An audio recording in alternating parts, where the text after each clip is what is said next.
নিজের মনের কথা প্রকাশ করার জন্যে কোনো ব্যক্তি বা কোনো জায়গার কখনোই প্রয়োজন পড়ে না, যদি জীবনসঙ্গী একজন সঠিক মানুষ হয়। একজন সঠিক মনের জীবনসঙ্গী পেলে নির্দ্বিধায় নির্ভয়ে তার সাথে সব কথা শেয়ার করা যায়, সব মনের ভাব প্রকাশ করা যায়। মনের ভাব প্রকাশ করার পর যখন সেই ব্যক্তির কাছে বা সঙ্গীর কাছে তার গুরুত্ব পায়, সে মন থেকে গুরুত্ব দেয়, গুরুত্ব সহকারে শোনেও এবং যেটা করা উচিত সে ব্যাপারে সহযোগিতা করে, তবে মনের দিক থেকেও কিন্তু প্রশান্তি আসে। জীবনে প্রশান্তির জন্যে এবং জীবনের চাওয়াগুলো স্বপ্নগুলো পূরণ করার জন্যে নিজের সাহসের থেকেও একজন সঠিক জীবনসঙ্গী থাকাটা অনেক বেশি গুরুত্বপূর্ণ, অনেক বেশি জরুরি। একজন ভালো মনের বন্ধু যদি হতে পারে কেউ, সেটা হচ্ছে আমাদের জীবনসঙ্গী। এর থেকে ভালো মনের বন্ধু আর কেউ হতে পারে না। নিঃস্বার্থ বন্ধু।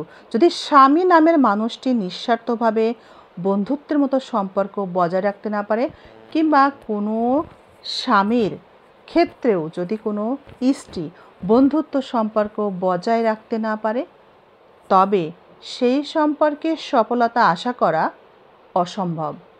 সেই সংসারে সুখ শান্তি আশা করাটাও অসম্ভব একটা বিষয়। কল্পনা করা যায় না সেই সংসারে সুখ শান্তি আদৌ থাকবে। দাম্পত্য জীবনের সাথে জড়িয়ে আছে আমাদের শারীরিক মানসিক সুস্থতা, শারীরিক মানসিক প্রশান্তি। শারীরিক সম্পর্কের গুরুত্ব যতটা বেশি, তার থেকেও অনেক গুরুত্ব দেওয়া উচিত মানসিক প্রশান্তির উপর। মানসিক শান্তি ঠিক থাকলে শারীরিক প্রশান্তি এমনি চলে আসে। তাই জীবনসঙ্গী নির্বাচনের ক্ষেত্রে খুব সতর্কতা অবলম্বন করা উচিত। 20 মিনিটের দায়িত্ব সবাই নিতে পারে, কিন্তু বাকি 23 ঘন্টা 30 মিনিটের দায়িত্ব মাথায় রাখতে হয়। জীবনের বাকি 23 ঘন্টা 30 মিনিটের দায়িত্ব যদি মাথায় না থাকে কোনো জীবনসঙ্গীর, তবে সেই সংসার তছনছ হয়ে যায়। তাই আমাদের উচিত মানসিক প্রশান্তির উপরে সব থেকে বেশি গুরুত্ব দিয়ে বাকি সময়টা 23 ঘন্টা 30 মিনিটের গুরুত্ব অনেক বেশি দেওয়া। আমরা যারা নিজের বিলাসিতা নিয়ে স্বপ্ন দেখি, চিন্তা করি, কল্পনা করি, চেষ্টা করি, পরিশ্রম করি, তারা কখনোই বিয়ে না করাই ভালো আমার মনে হয়। বিয়েটা কি আগে বুঝতে হবে, জানা উচিত। বিয়ে কেন করব সেটা আগে বুঝে নেওয়া উচিত, তারপরে বিয়েতে বসা উচিত।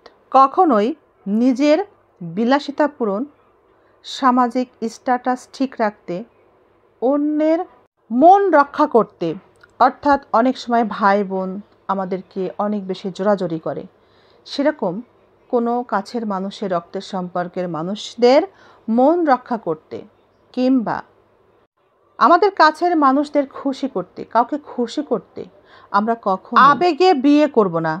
কারণ নিজের মূল্যটা না বুঝতে শিখলে একটা সময় তার মাসুল গুনতে হয়।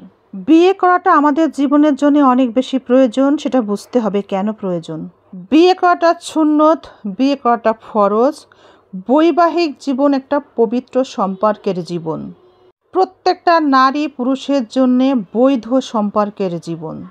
বিয়ে এমন একটা সম্পর্ক, এমন একটা বৈধ সম্পর্ক, এমন একটা পবিত্র সম্পর্কে যাওয়া, একটা ঘনিষ্ঠ সুন্দর মনের বন্ধু পাওয়া, একটা সোলমেট পাওয়া।